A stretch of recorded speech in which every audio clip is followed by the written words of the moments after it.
Now, when they say take off your clothes, I realized that I hadn't prepared myself for that. So, of course, I hesitated. I'm so afraid. It had already been clear these are not people who have come to talk to you for a conversation where you can even beg or whatever. No, they had come with one instruction: inflict as much pain as you can. So before I say anything, there's one. I remember the first blow was on my back because I didn't undress immediately.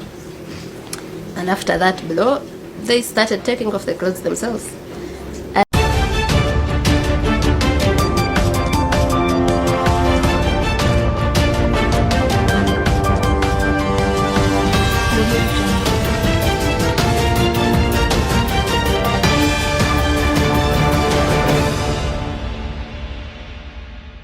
They tie me up, they first handcuffed me, but before handcuffing me, they put my jumper that I was wearing to put the handcuffs on top. But still, it still left marks anyway. Yes, they tie my legs, my arms to my legs, and they also put like something wood, like a stick in between, and then they carry me upside down like that. And the rest is everything they did to Boniface.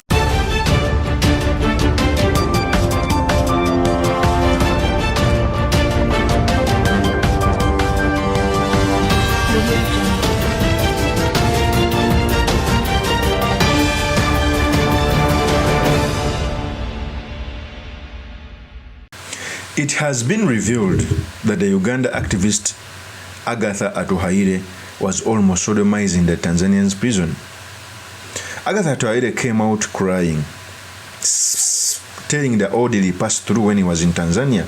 We all know the President Samia Suluhu came out and warned the activists across East Africa for trying to bring out instability in Tanzania. We all know Tanzania is also a dictatorship. The only difference is in Tanzania, the dictatorship resides into the party CCM, Chama cha Mapinduzi. Yet in other African countries, the dictatorship resides within individuals. So in Tanzania, dictatorship is institutionalized within the party. For example, in Uganda, we are under an authoritarian man who jails contenders, who beats up people. But at least the day we will live for, maybe we shall get maybe a good leader or someone like him.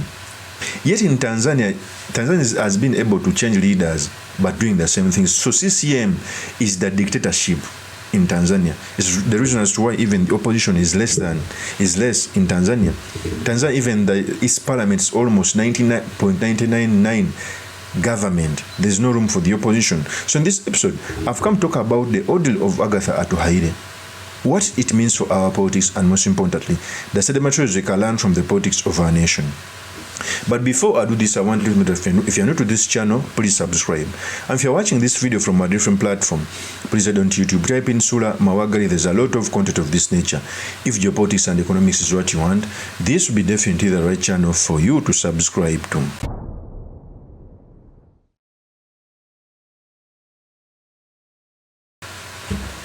First of all, the biggest democracy in East Africa is Kenya. It has left other countries, it makes other countries look like kids. Because Uganda is headed by General Kaguta Museveni, it's now coming to 40 years. Rwanda is headed by Paul Kagame. Is also making, I think, 30 years. Okay? Burundi is the same.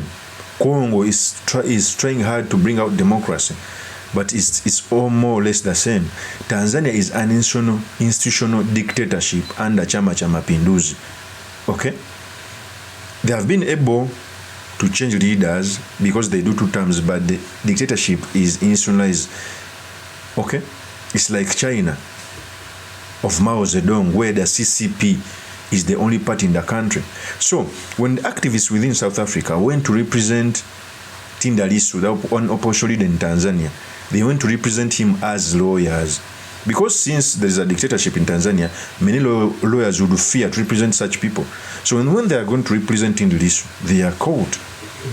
People like Boniface Mwangi was sodomized. Agather Atuhaire told his audience that something metallic was put in his anus. He wished that it would be put in his vagina, so that a vagina, because a vagina of a woman can at least accommodate something other than the ass. Before I proceed, let me first play the audio of Agather Atuhaire before I proceed. Here's the tape. So at some point I asked them, may I be told what question, what issue you have brought me here to address? Because it was moving from all over the place, and I think what Boniface didn't tell is that because they are used to not being challenged, questioned, or even answered, so they found two people and they called us arrogant. But it was confidence of, I haven't committed any crime, I know my rights, I haven't broken any law, so every time you're asking me a question, I am going to answer. And there are questions they would ask, and I would say, but how is this question related to why I'm here?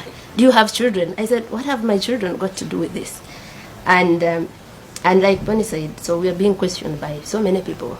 That room had, I think the room at the immigration office had around 7 people.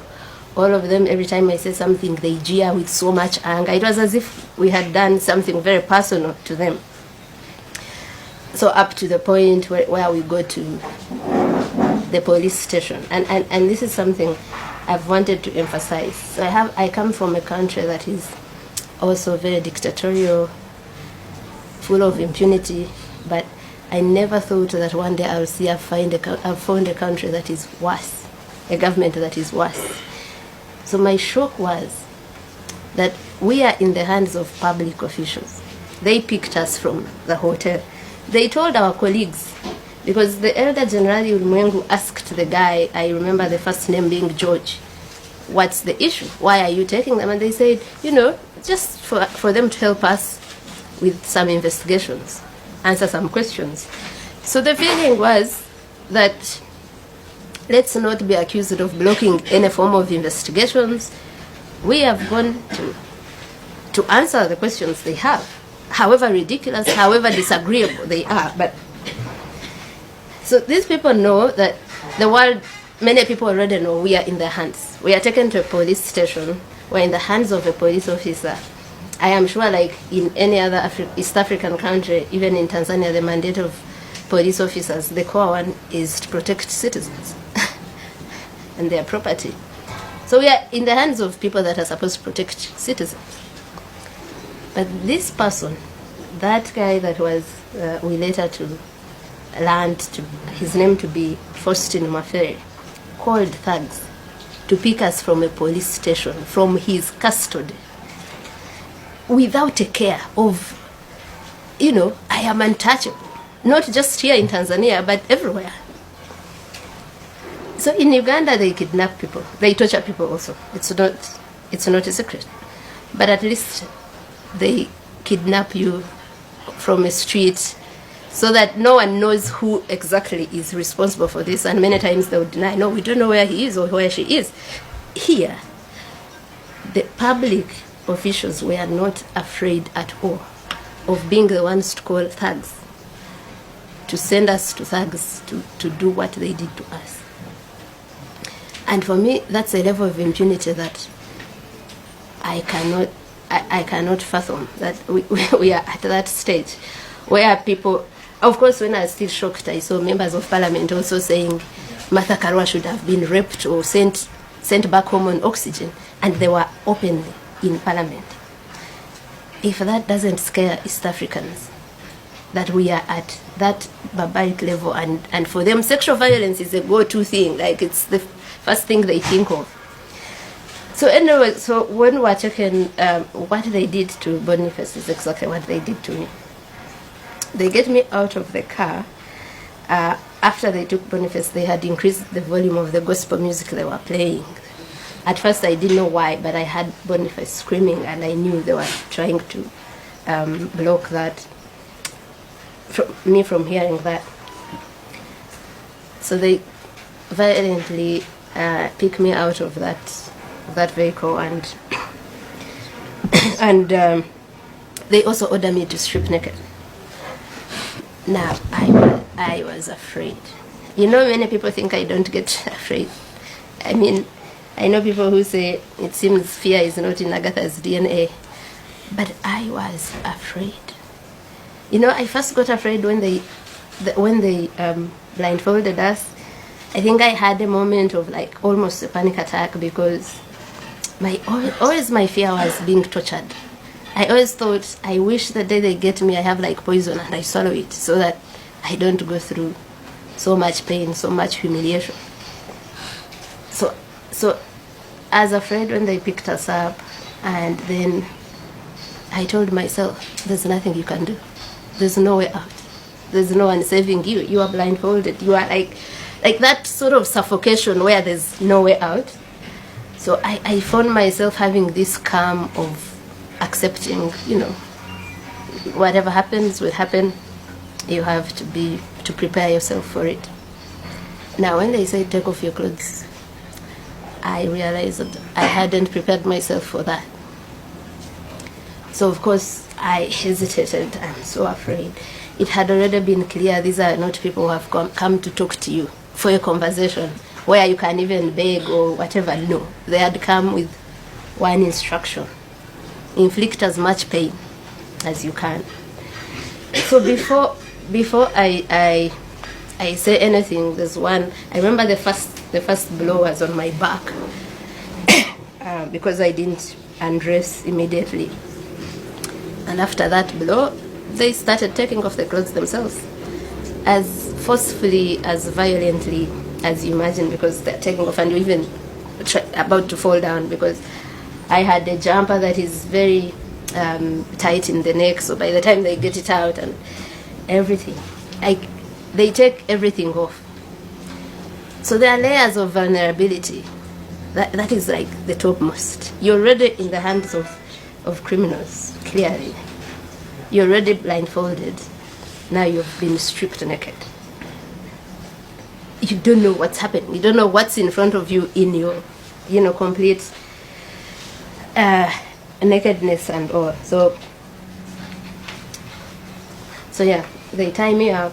They first handcuff me, but before handcuffing me, they put my jumper that I was wearing to put the handcuffs on top. But still, it still left marks anyway. Yeah, so they tie my legs, my arms to my legs, and they also, put like something wood, like a stick in between, and then they carry me. That is Agather Atuhaire. Agather Atuhaire is in Uganda. He is a Ugandan.